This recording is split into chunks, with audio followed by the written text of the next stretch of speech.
Hello students, welcome to science class. Today we are going to start our next chapter, chapter 9, air, water and weather. So हमें इस chapter में air, water and weather के बारे में पढ़ना है. तो हमें पता है कि एयर किससे से बनी हुई है, बहुत सारे गैसेस से मिलकर बनी हुई है. So let's start from here. Earth is surrounded by a layer of air called atmosphere. तो हमें पता है कि जो हमारा अर्थ है वो चारों ओर से एयर से घिरा हुआ है, जिसे हम बोलते हैं एटमॉस्फेयर, हमारा वातावरण. ठीक है. तो अर्थ के चारों ओर क्या एयर है, ब्लैंकेट ऑफ एयर. मतलब जैसे कि इस तरह से हमारा जो ये अर्थ है, wait a minute, see here, ये हमारा अर्थ है. ठीक है. तो ये चारों ओर किससे, ऐसे ये जो ब्लैंकेट एक तरह से कहा जाए, ये एटमॉस्फेयर हमारा है. तो इस तरह से ये हमारा अर्थ घिरा हुआ है एयर से. ठीक है. इसे हम हमारा वातावरण बोलते हैं, एटमॉस्फेयर. ठीक है. Next, it protect us from harmful rays of the sun. तो हमारा एटमॉस्फेयर जो हमारे एयर की ब्लैंकेट है, मतलब जो ब्लैंकेट मतलब जो लेयर ऑफ एयर है, वो हमें किससे प्रोटेक्ट करती है, किससे बचा के रखती है. जो भी हार्मफुल रेज आ रही हैं सन से, उनसे हमें बचा के रखती है. हमें पता है कि सन से बहुत सारी हार्मफुल रेज आती हैं, तो उससे हमें ये प्रोटेक्ट करती है. हॉट, कोल्ड, विंडी और humid weather conditions are caused due to changes in the atmosphere. और जो भी वेदर कंडीशन है, हॉट हुआ, गर्मी पड़ रही है, या फिर बहुत ज़्यादा ठंड है, या फिर हवा चल रही है तेज़, या फिर ह्यूमिड कंडीशन जैसे मॉइस्चर प्रेजेंट है, नमी है उसमें एटमॉस्फेयर में, तो ये सारे कंडीशंस के लिए कौन रिस्पॉन्सिबल.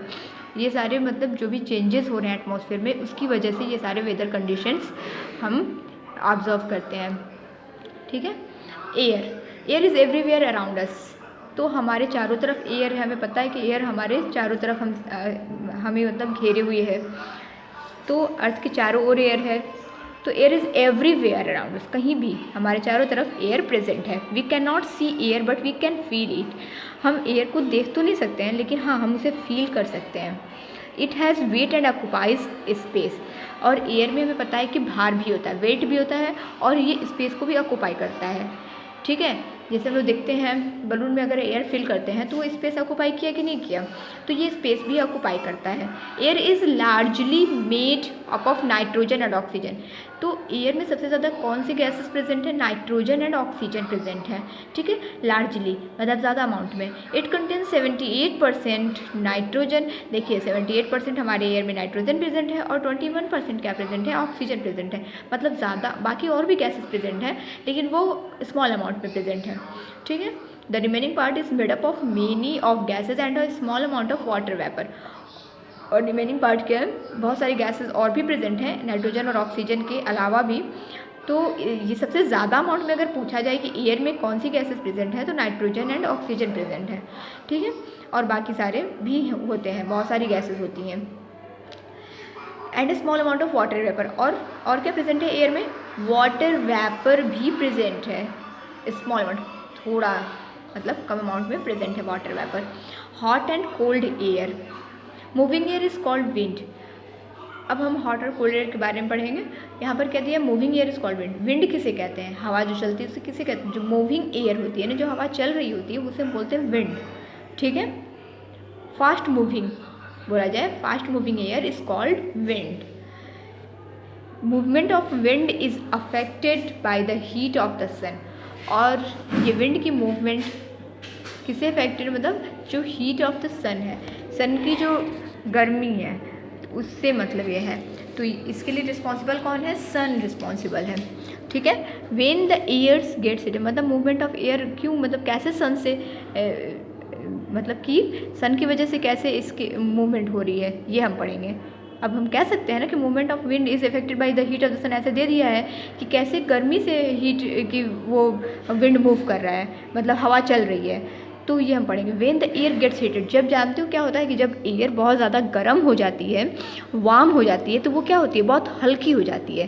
तो अब ये वार्म कैसे हो रही है, जाहिर सी बात है सनलाइट, सन की वजह से, सन से जो हीट आ रही है उसकी वजह से जो हमारी सराउंडिंग एयर है वो क्या हो रही है, बहुत ज़्यादा गर्म हो जाती है. और गर्म होने के बाद वो क्या होती है कि लाइटर, मतलब बहुत ज़्यादा हल्की हो जाती है. और जब वो एयर हल्की हो जाती है, लाइटर, देखो यहाँ पर दिया है, when the air gets heated by the sun, warm air being lighter than cold air rises up. तो जैसे ही हवा क्या होती है, गर्म हो जाती है, तो वो हल्की हो जाती है और ऊपर की तरफ उठ जाती है। तो ये मूवमेंट हुआ कि नहीं हुआ? फिर वहाँ से मूव करके वो क्या करती है, कोल्डर रीजन में, देखो यहाँ पर दिया है कोल्ड एयर, तो हॉट एयर जो रहती है वो ऊपर की तरफ उठ जाती है। It causes cool and heavier air to take the place of warmer, और जिसकी वजह से वहाँ पे एक स्पेस खाली हो जाता है जहाँ से वो हॉट एयर ऊपर की तरफ चली गई है, और जो कोल्ड एयर है हैवी होता है, वो कोल्ड एयर क्या है, हैवी होता है बहुत ज़्यादा, और वो क्या करता है, जो वार्मर एयर की जगह जहाँ पे थी वहाँ पे ऐसे मूव करते हुए आता है। अब मैं यहाँ पर आप लोग को दिखा दे रही हूँ, सपोज दैट ये हमारा अर्थ है, ठीक है, ये सही से बन नहीं रहा है, आप लोग बस समझ लो, ठीक है।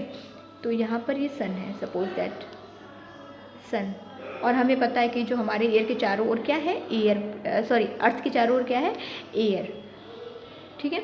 तो जैसे ही सनलाइट ऐसे ऐसे क्या होती है, इस पे अर्थ पे पड़ती है, तो जो एयर होती है वो बहुत ज़्यादा वार्म हो जाती है, गर्म हो जाती है, और गर्म होने की वजह से जो एयर होती है वो हल्की हो जाती है, बहुत ज़्यादा हल्की हो जाने के बाद कहते ये एयर उठ के ऊपर चली जाती है, हल्की हो गई तो ये मूव करके कहाँ चली जाती है, ऊपर चली जाती है, और ये जगह क्या होती है, पूरी खाली हो जाती है, और जिसकी वजह से जो कोल्ड एयर है, सी वाटर से जहाँ पे जैसे कोल्ड एयर है, वो क्या करती है, वो हॉट एयर की तरफ रशेस, यहाँ पे जो वैकेंट जगह खाली हो गई है वो वाली हवा क्या करती है, मूव करते हुए यहाँ पर जाती है। तो वो मूव करते हुए क्या करती है, यहाँ से ऐसे आती है। तो इसी की वजह से क्या होती है, मूवमेंट हमें विंड की मूवमेंट होती है, ठीक है। The cyclic movement of air causes wind to blow, अब इसी वजह से क्या होता है, विंड ब्लो करता है, हवा चलती है। For this reason the temperature is not same through out the different layers of the atmosphere, इसी वजह से जो हमारा टेम्परेचर है वो हर जगह एक तरह सा नहीं होता है, मतलब एक तरह का नहीं होता है, हम जहाँ जहाँ जैसे मतलब होता है, ये सनलाइट पे डिपेंड है, तो इस वजह से जो इतने भी लेयर्स हैं एटमॉस्फेयर के, डिफरेंट लेयर्स ऑफ एटमॉस्फेयर, वहाँ पे अलग अलग क्या होता है, टेम्परेचर होता है। Some layers are warm and some are cold, अब जहाँ पे हॉट एयर राइज अप करके चली गई है वो लेयर क्या होगी, वार्म हो जाएगी, और कुछ क्या होगी, कोल्ड हो जाएगी, नीचे की जो लेयर है वो कोल्ड हो जाएगी, तो ये इस पर डिपेंड है, ठीक है। तो अब पता चल गया कि कैसे सन रिस्पॉन्सिबल है वे मूवमेंट के लिए, एयर के मूवमेंट के लिए कैसे रिस्पॉन्सिबल है, तो विंड कैसे ब्लो कर रहा है ये यहाँ पर मैं बताई हूँ। अब हम लोग इसको अच्छे से ब्रीफली पढ़ेंगे, कैसे हॉट एयर राइज करती है और कैसे कोल्ड एयर उसकी प्लेस लेती है।